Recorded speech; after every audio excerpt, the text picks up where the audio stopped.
Първо искам да кажа, че съм поласкан да бъда интервюиран във връзка с 145 годишнината българо-френските дипломатически отношения.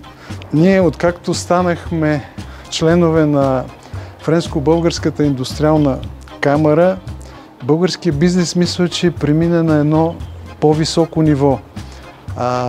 Ние имаме вече тази възможност и искам тук лично да благодаря и на председателя на Френската камара Стефан Делае, включително и на цялата дипломатическа мисия. И чрез Френската камара ние вече искам да споделя, че стигнахме до най-големите френски компании, като Венси, Боuygues, Eiffage, Фаят. И за нас беше голяма чест да изпълним една поръчка за новата съдебна палата на Франция.